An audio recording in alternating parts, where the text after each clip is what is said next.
I remember Grandpa very personally and very well, and loved him dearly. He was a ball of fun, a huge man, big stomach. He was just Santa Claus in person, personality-wise and everything. Loved his grandchildren. One of the fun things that we used to do with him, after a meal, he was heavy set, and he would always go and lie down on the back porch where his bed was and rest his head on the door sill going from the porch to the bedroom. And he had a big fat tummy, and laying there on the porch, he loved it for us grandchildren to jump over him. And he would play with us and pretend to grab us, when we jumped over him, and sometimes he would. And he had the grip of a vice. He could hold your leg. There was no way you could get away from Grandpa. He was a fun person. And another thing that I really remember about him, sometime after dinner, when Prentice was a teenager and played the piano, sometime we would go into the living room where the fireplace was and all that.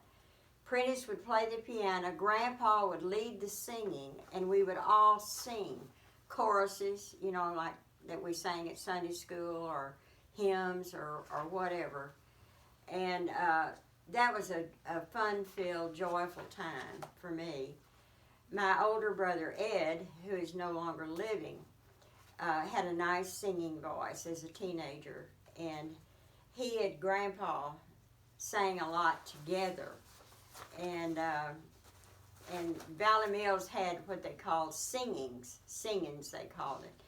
And when Grandpa would go into town for the singing on Friday night, he'd take Ed with him if Ed was there. So music was a central part of that home. It was very meaningful. And of course, his son Prentice, that carried on that tradition.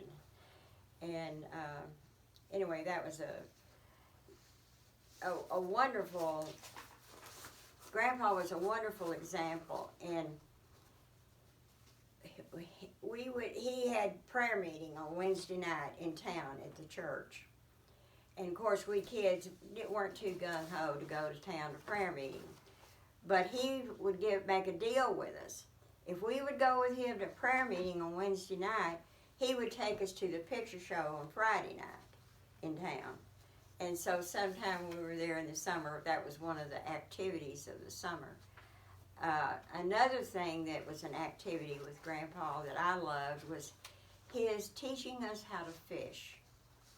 And it started with us finding a cane pole to cut down to make a cane fishing pole and putting the string on it and all that.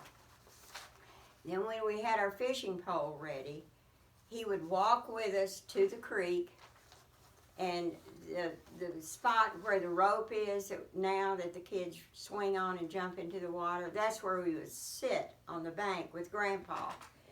And he would have us do the whole shooting match.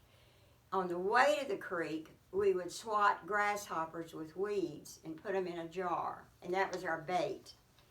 And when we got to the fishing spot on Hog Creek, we'd all sit down there, and he would have us load our grasshopper on the hook. He would show us how to do it, how to throw our line into the water, how to be patient and watch for a nibble. And then when we got a good nibble that pulled the cork into the water, he'd say, "Pull!" and you'd pull up a fish most of the time. He would help us learn how to take the fish off the hook. He was the most patient, caring, loving, fun person you can imagine, really. And never in good health that I remember him. He had a temper, and Prentice, unfortunately, experienced his temper in a negative way growing up. And I remember when my brother and I, Ed, who was just a year and a half older than me, when we would be there, if Grandpa was angry with Prentice, Prentice would take off running down the road and hide somewhere to get away from Grandpa. And Ed and I would be his lookouts in the yard. And Prentice would tell us to let him know when Grandpa had calmed down and he could come back to the house. Well, that was just a Grandpa experience. And another thing that was a lot of fun, in the summertime, we grandkids would help grandmother. Sorry.